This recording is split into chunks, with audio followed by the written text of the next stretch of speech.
Hello again and welcome back. Welcome back to Ken.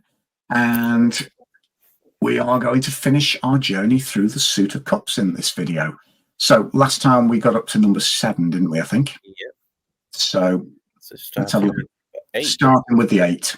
Yeah. There we go. So 8 of cups, one of my favourite cards from the tarot. Again, sort of quite like the 7 in that I managed to more or less visually capture what was in my head. But I've not really done anything radically different from Pamela Coleman Smith on this, but I kind of wanted to, what I did want to really emphasize was for years, I kind of always misinterpreted this as a waning moon, which it is on one respect, but I actually now think it's more of an eclipse. And I kind of wanted to emphasize that here, the moon eclipsing the sun. Yeah, almost like there's a kind of finality about an eclipse, isn't there? It's almost like a path that's blocked. And that's kind of how I see the 8 of cups. It's a pathway that's kind of run out of possibilities and it's blocked. And all of these cups have been stacked and arranged very neatly. But do you know what? That's a situation that's run its course, and there's only one thing that you can do is just walk away. So I've gone for traditional colors on this. Again, there's kind of red for passion down here. So the cups are very much rooted in a, sort of affairs of the heart. But yeah, this is maybe a relationship that's gone stagnant, a relationship that's gone wrong.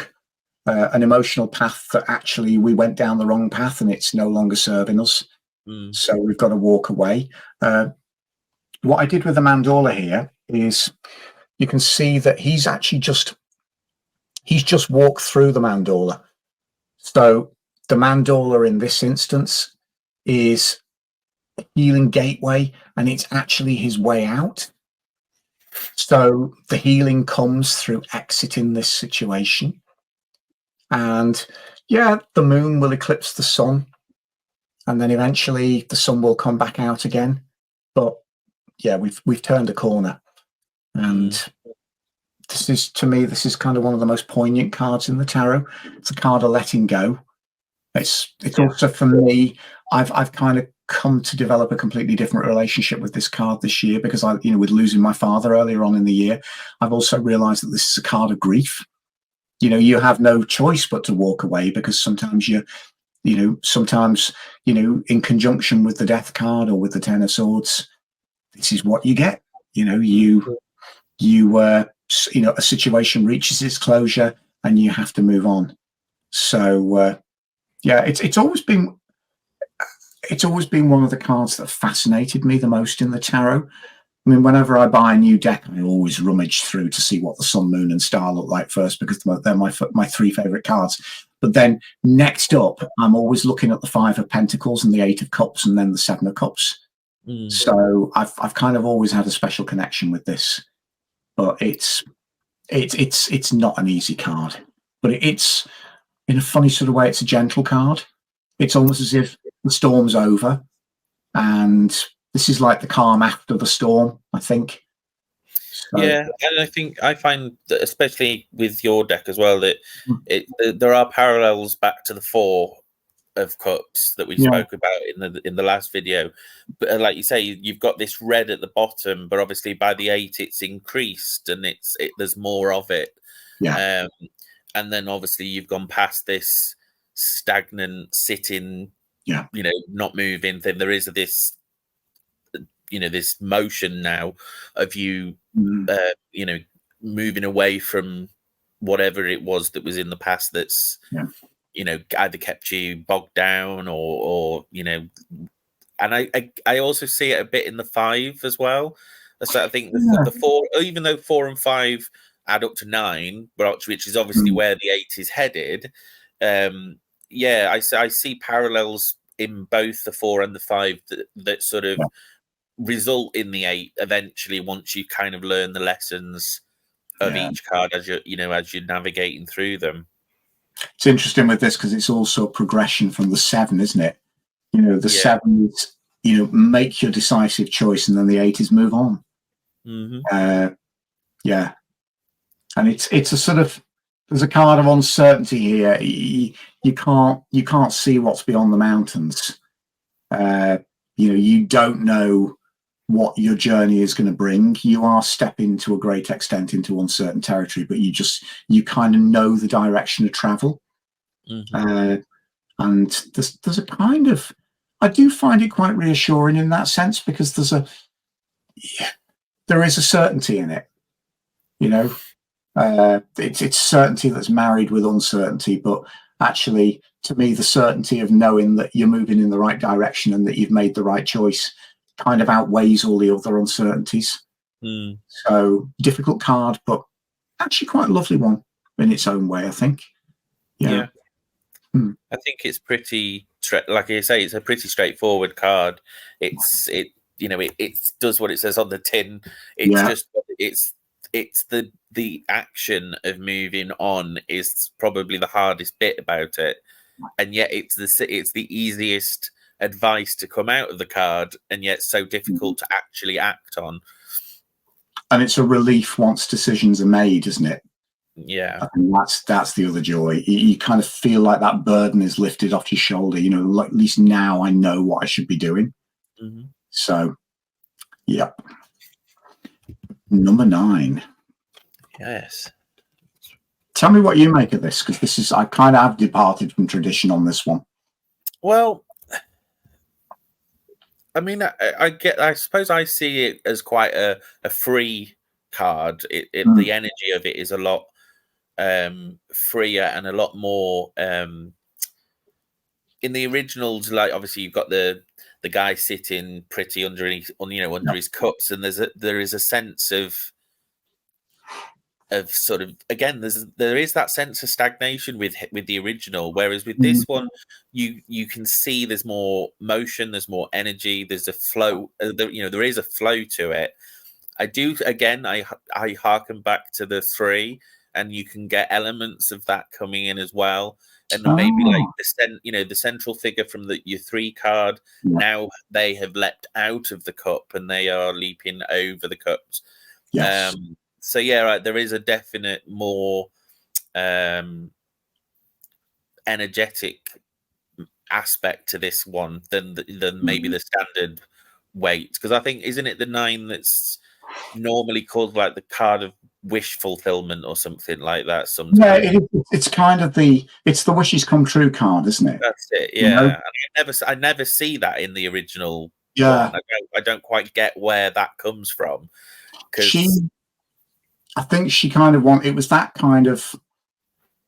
that sort of kind of fulfilled happiness thing that she was trying to create, wasn't it? I think the figure that she's created on the 9 of Cups in the Wade Smith, if I remember rightly, I think is based on Falstaff from Shakespeare.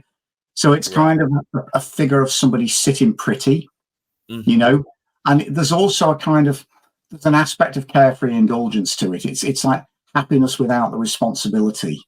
It's a casual fling, it's casual sex, it's partying, it's getting drunk. It's that kind of carefree happiness thing.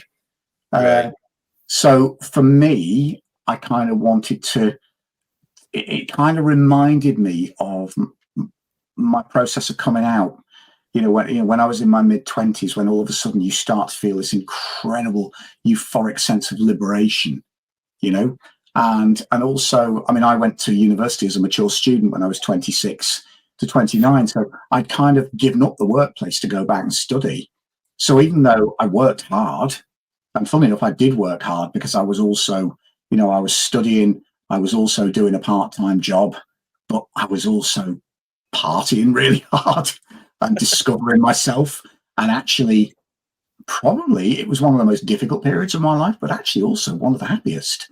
And I kind of wanted to show that sense of leaping when all of a sudden you start to come free, and it is that sort of, to me, the 9 of Cups is that wonderful, carefree, responsibility-free happiness, where you can just eat, drink, and be merry, go out, have a bit of fun, have a one-night stand.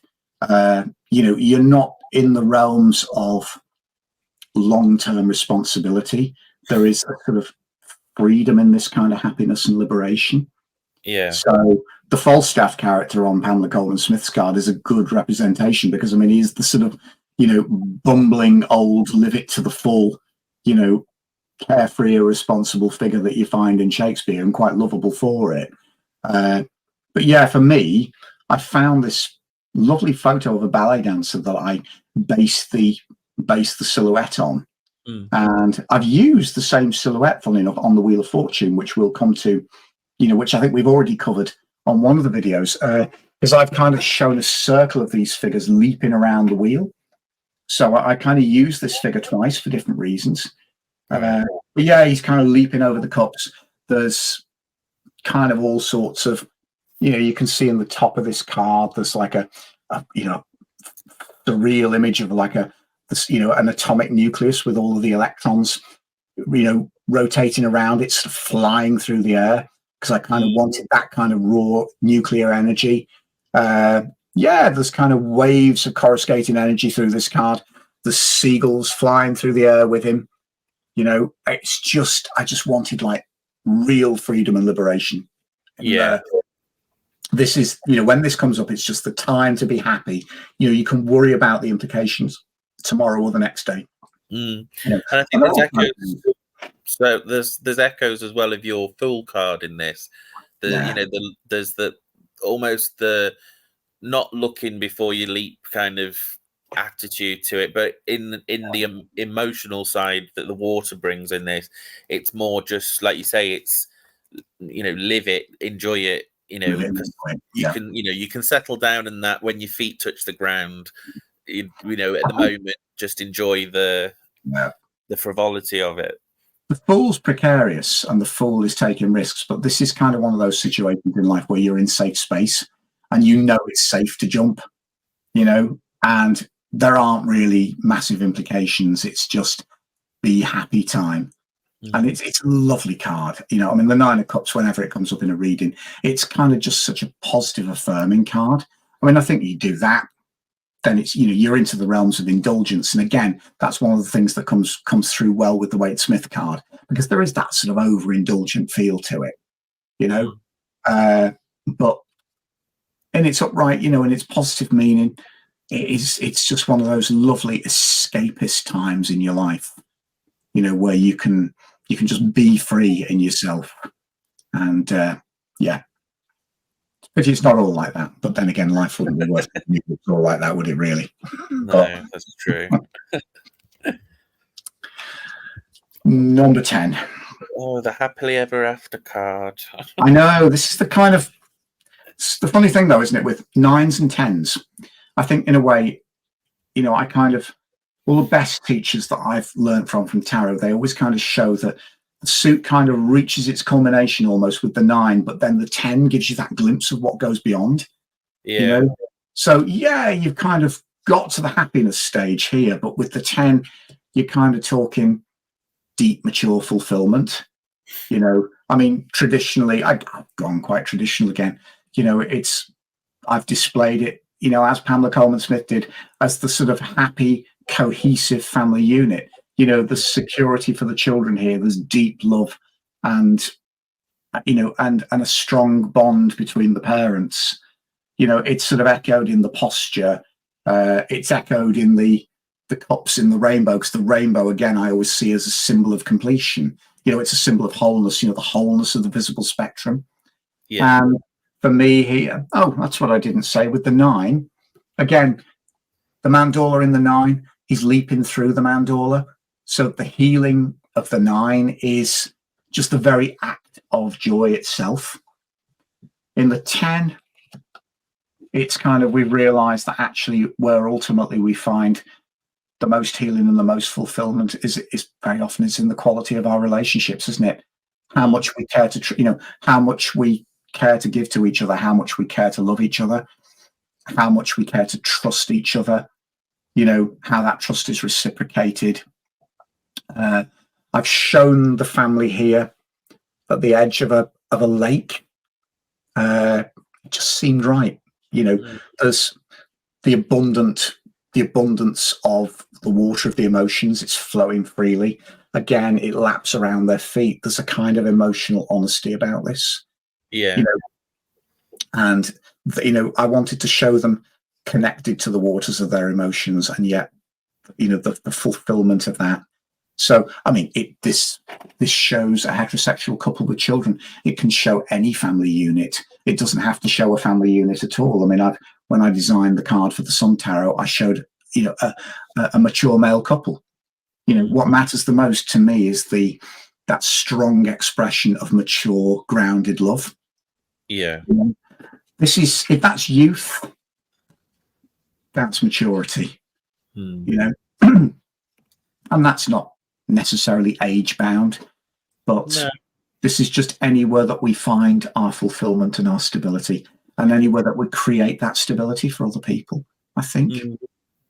And again, I think it's one of these cards that is hard to see. People find it hard to see the negatives in it because it's this happy environment. But I also think that it still encapsulates the warnings of stagnation that that all of them can have. That rainbows fade, water stagnates, children grow up and fly the coop, all of those things that people probably just gloss over and go, oh, it's the Ten of Cups, everything's hunky-dory. And it's like, actually, no, it's not. No, it's not, because actually this does not come without its trials. I mean, the two family cards for me are the Ten of Pentacles and the Ten of Cups, and you immediately turn them upside down. Welcome to the dysfunctional family. Welcome to the abusive family. Welcome to the broken family, broken marriage. And as you say, water stagnates, rainbows fade. This takes work, effort, and maturity. To keep it in place. Nothing stays the same. The hallmark of a solid, mature relationship is work. And it's a dirty word, really, isn't it? But it's one we have to face. But you're right. Interestingly, the mandalas in this, they always remind me of bubbles. They don't just seem like mandalas; they seem almost like spheres. And there's the chance that again, living in a bubble, everything outside of it's going to change, and you're going to end up stuck. And again, and like the little on the one on the right hand side that seems more substantial, and it's got like the spatter marks on it. It's almost as though you're trying your best, almost like the kids doing, dancing around, singing, pretending nothing is going on, when actually there's probably quite a lot of mess outside of your little bubble that you can't escape forever. It's going to come out eventually. The key to a sort of mature relationship like this, isn't it, is that you're not closed off. You can create a protective bubble for the unit that you've created, but at the same time, it's not completely closed off to the world. And when it's the wisdom to know when to step out of it, but also the wisdom to know when to retreat back into it. As you say, when you stay in it permanently, it stagnates and it becomes very unhealthy.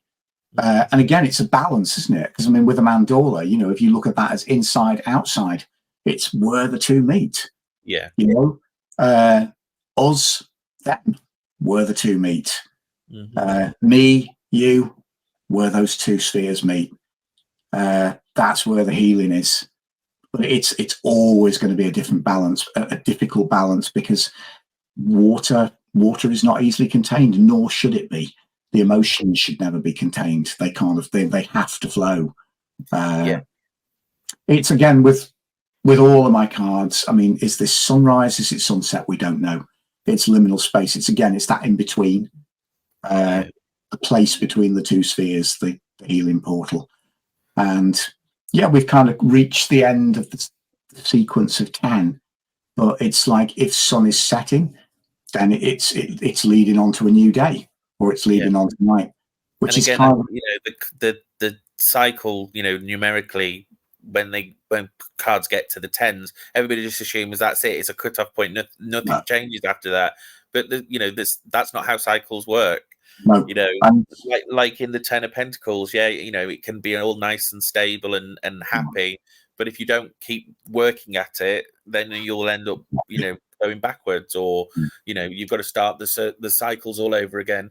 Yeah. And I think, again, this is one that people can look at and go, oh yeah, everything's going to be great. And it's like, yeah, but don't just sit there and expect it to keep being great. You've got to You've got to work at it. You've got to work at it. But we are on to the court cards. Yes, we are. So we've got Mr. Page. Yeah. So there's some subtle colour hints here. Pages always represent the element of earth. So in this case, we've got the element of earth in the realm of water. So hence there's a lot of greens in here. So I wanted sort of earthy green, but also the sort of aqua blues of water. So earth of water. Pages are always the youth figure of the courts. And again, I've kind of stuck with traditional symbolism because I didn't see the point of trying to fix something that wasn't broken. I love the symbolism of the fish jumping out of the page's cup. And I've always seen this figure, whether it's a princess of cups, a page of cups, or whichever variation of the court, a tarot creator chooses to use. I see this as a figure of emotional awakening, of adolescence. And that's what I see the fish jumping out of the cup out. This is, when you get to puberty and adolescence, and all of a sudden, all of these new desires, drives, your body is changing. And that's what that fish is to me. It's all of those surprises just leaping out of the cup and leaving you quite bemused. You kind of just don't know what's coming next a lot of the time. This guy, again, is emerging out of the waters, but he's also emerging out of a starburst, So this is, to me, there's a kind of positivity about that emotional awakening.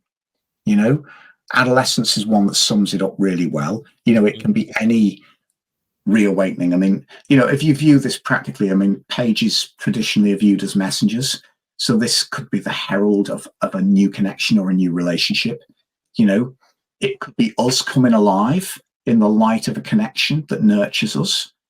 But there's always so much to learn when this guy comes up. If it's representing you in a reading, it kind of shows you at the beginning of emotional journey with a lot to learn, which therefore needs a lot of humility and caution. The mandala surrounds the cup and the fish because it's what's jumping out of that cup is the transformative aspect of the card. The healing comes as we grow. Yeah. As we mature, but it's kind of almost like he's at the beginning of the path, Yeah. And you say like about the fish, because obviously that's not a fish, is it? It's a dolphin. It's a silhouette of a dolphin. It's a silhouette of a dolphin, which is technically a mammal, not a fish. It's a mammal, but I'm just being pernickety now. But I just wondered if there was any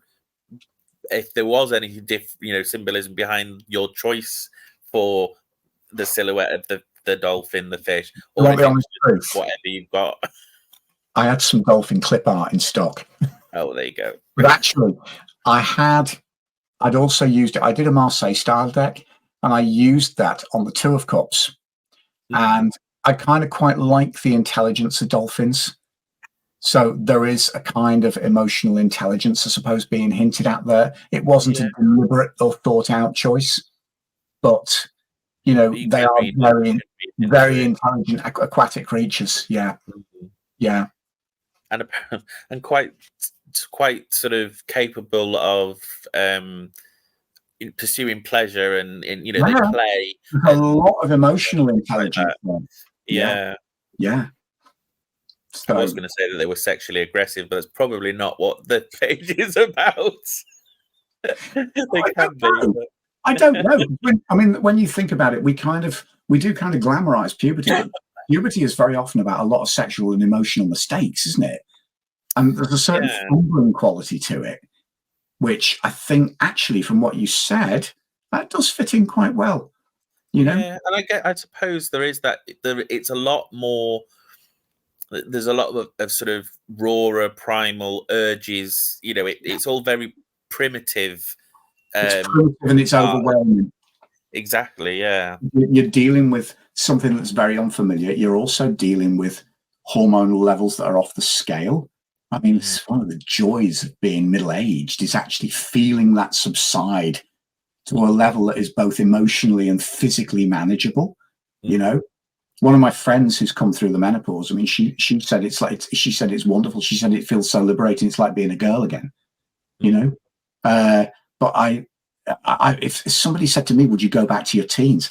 The resounding answer would be no, because of that turbulence, you know, that absolutely overwhelming. It's like sometimes it felt like being swept along by a tidal wave, and you've got no frame of reference. It's all unfamiliar feelings, you know.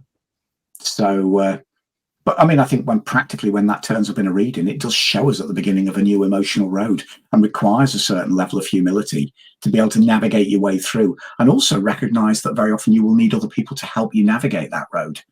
I mean, I think in terms of, you know, maturity and adult stages of life, we have this assumption that we know it all and we've experienced it all, but there are certain times where you're in, especially emotional situations, where you think, actually, I've never been in this situation before. How do I cope? How do I manage?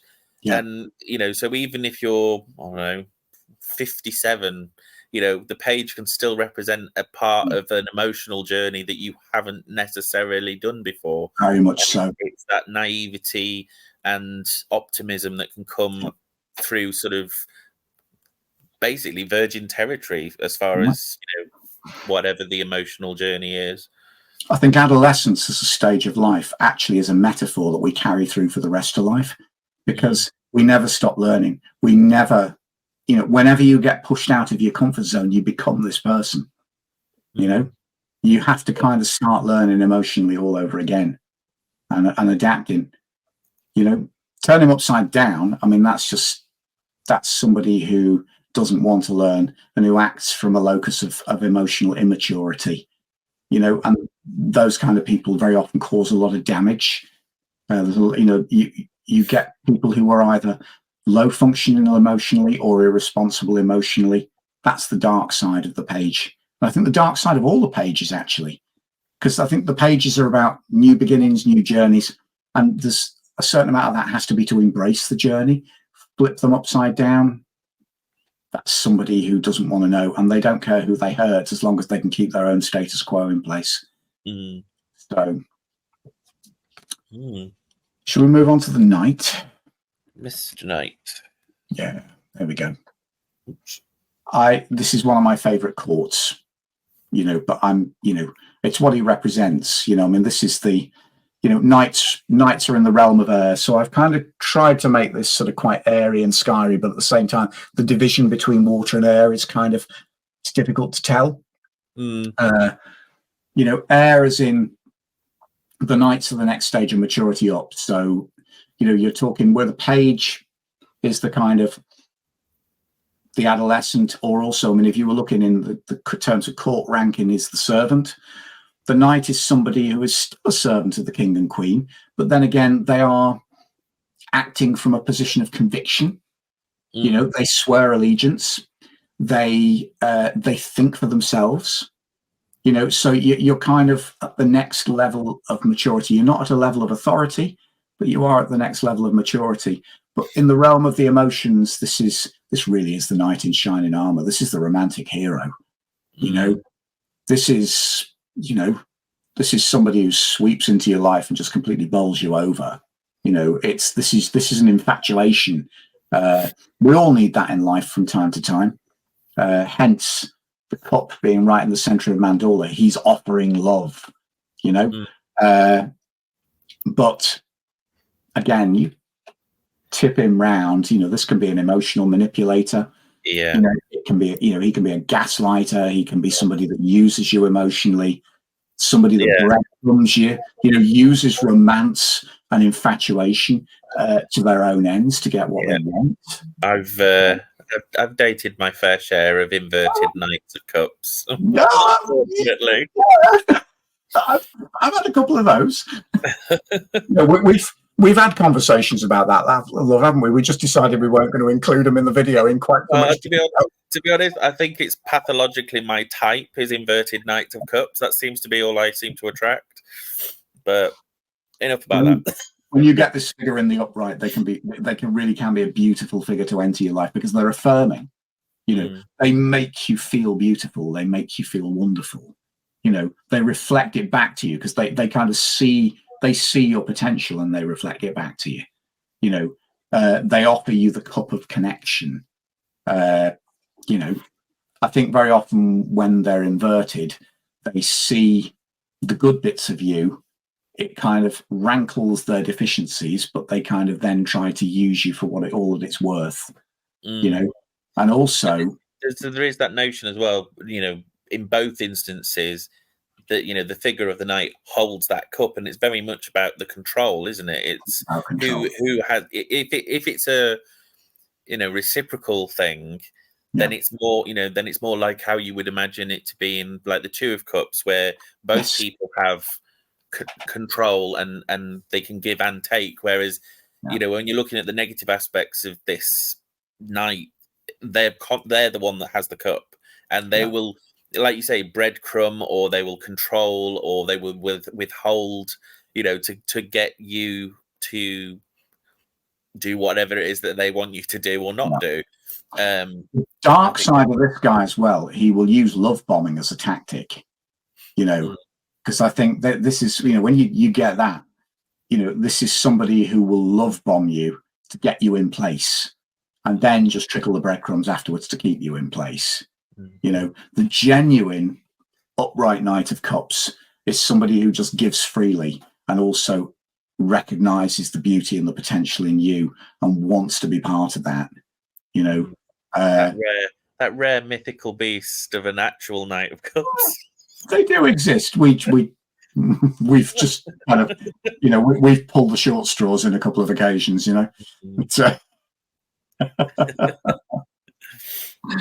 Should we move on to the Queen? Oh yes. Although this I did mention the mandorla, didn't I? Necessarily always better. Yeah, I do love the Queen. She's she's one of the court cards that I really respond to. I had a really specific image in my mind when I did this, and there's that lovely Botticelli painting of spring.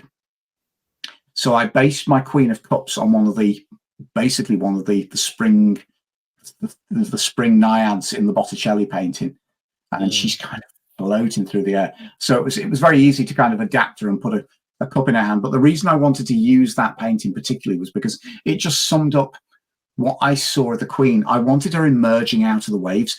Queens always represent water. So this is water in the realm of water. She's what I call one of the four pure court cards. In the case of the suit of cups, the pure card is the Queen, because it's, queens represent water anyway. We're in the realm of water. So she's emerging from the waters and she's basically holding her cup out, which to me is an invitation to connect, like the knight, but it's actually an invitation to go much deeper. Queen of Cups for me is all about empathy, which is a very feminine quality, and empathy connects on the deepest level. There's something just kind of emotionally telepathic about this Queen, and she kind of reaches inside you and she can empathize, she can feel what you're feeling, she can understand what you're feeling. Very dangerous figure, because actually to connect with her in the most positive sense is one of the biggest challenges, because it requires emotional honesty. But then I kind of wanted this mythic figure emerging out of the waves. And actually, when you look at her cup, the cup is actually backlit. The cup is the light itself. It's glowing, and it's almost as if the cup is the sun in this image, or the rising sun. Dawn, dusk, rising sun, setting sun. That's the cup in this image. And again, the cup is the key. That's what's in the mandorla. It's the invitation to connect. But we're into the realm of royalty. We're into the realm of authority. She does not take that empathy or that invitation to connect lightly. It's done from a really, the upright Queen, it's done from a sort of very sincere place. but it requires you to be as vulnerable as she is. Vulnerability and strength locked together. Of course, if you do that, he then just becomes a manipulator, or somebody who's clingy and possessive, who grips in and won't let go, which again, we've kind of all met out those inverted Queen of Cups types. Emotional blackmail, passive aggressivity, victim syndrome, all of those sort of things, which are used to keep people in place and to keep people connected.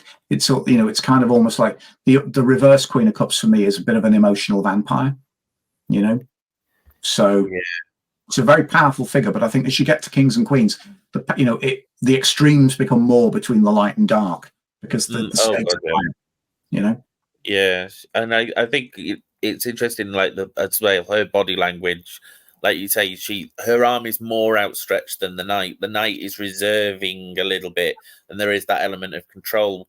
Whereas you can see that the queen is fully extended. But then, if you look at the other extreme, she could be holding that, up out of your reach and withholding. Yeah. Again, I'm the one. She's the one that's in control, and that she will almost.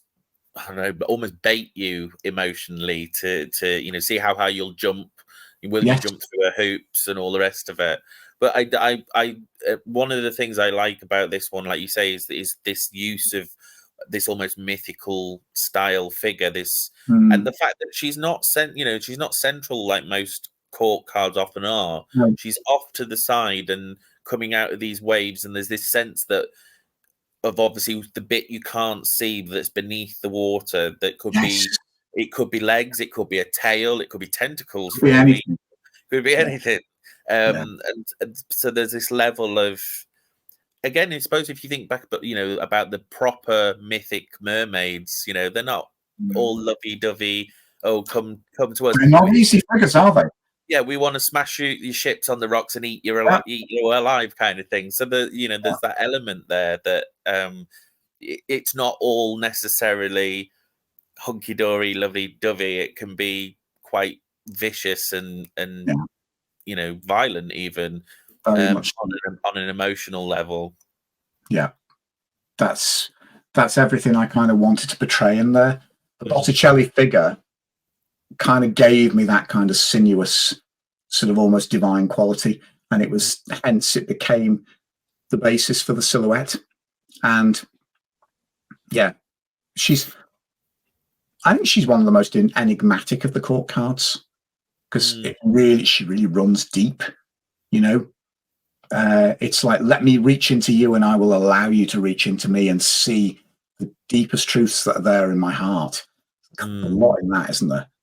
Oh yeah. So that's one. Yeah, old King of Cups, Fire of Water. Which doesn't sound like it makes sense, really, because that just means it doesn't. On a level, it doesn't, does it? But it's one of two things, isn't it? You're going to put the fire out, or you're just going to end up with a load of steam. I see him. It's like I love Frida Harris's commentaries on the court cards. She kind of really, when she was writing for the catalogue for the exhibition of the original paintings, she kind of really brought out those elemental combinations. And I kind of very much take her lead in that she kind of likens this guy to like fire of water. She's kind of talking about subterranean volcanoes, fire that's beneath the surface. When it erupts under the sea, steam and heat just bubble up. And the problem is this is kind of one of the most difficult of the kings, because that's at odds with the responsibility of a king. He's got all of this potential erupting fire energy clashing with water, billowing with steam. But a king has to be restrained, has to be rational, considered, and it's interesting because this was one area where Pamela Coleman Smith actually really did do it better than me. She shows him on a stone platform above the waves, and he's kind of almost choosing to sit above the turbulence of the waters. I mean, for me, he's half in the, you can kind of see the subterranean waves here. He's coming out of them, but there is something kind of very I wanted to create this figure that was very kind of solid and stable, and really quite statuesque looking. Yeah, I mean, it's interesting because you meant, like, obviously the mentioning like the sub-aquatic volcanoes, and in the other versions, in being stood above them on us like a platform, and all, like you say, you wanted it to have a very steadfast, statuesque nature to it, and it just put me in mind of when a volcano erupts on land but coastally, and the lava goes towards the sea. Once it hits the sea and cools off, it becomes earth almost. Yes. And so you get, you are getting that stability even through that whole tumultuous sort of meeting of fire and water. You suddenly get eventually this steadfast earth-based element, which is in keeping with the king. Yeah. Which as you were explaining it, then I was thinking, I was like, oh yeah, that does actually make more sense now. Yeah. That you can still be elevated above it all, and yet you have both extremes, in the figure of this king. And I mean, it's so easy. I think it's so easy as well with the King of Cups, especially image wise. Especially when you were using like a sort of Botticelli mythic figure for the Queen. It could have been so easy just to go for like a Poseidon-esque style, fountain statue, and you kind of got elements. I can kind of see elements of that here, but without relying on the usual tropes of a trident and this, that, and the other. There is definitely the steadfastness to him, and the cup. Again, the cup's bigger. I don't know whether that means size matters. That was deliberate, because I thought he's an authority figure, and in this case, the sun is rising out of the cup. It's what he has to give. It's his. As a ruling monarch, there is also that kind of idea of like service to your realm. So it's authority, but it's service as well, and also what he has to give. It's ultimately, as the ultimate authority figure, that's why the sun is rising out of his cup. That's why the mandorla is there. So, I mean, for this is, I love this figure because, in his most positive sense, he represents mature love, which is unconditional love. Love that comes out of considered maturity will love unconditionally. That's why he stands above the fire, because he can make informed choices. He can choose to love even the unlovable, which makes, when you meet a person like this in real life, it makes them, incredibly, they're kind of like your rock, because that they will always love you. They will always care, the eagles, mythological symbol of water, the 4 living creatures from the Bible. We see the eagles on the world card, the 4 directions. Again, the eagles associated with water, which is a bit of an odd one, but yeah, I kind of upright. This is somebody very emotionally mature, who has the capacity to love unconditionally, to nurture unconditionally. That way, you get an emotional tyrant. The fire really does take over. The fires bubble up, they overflow. Volatile moods, volatile temper.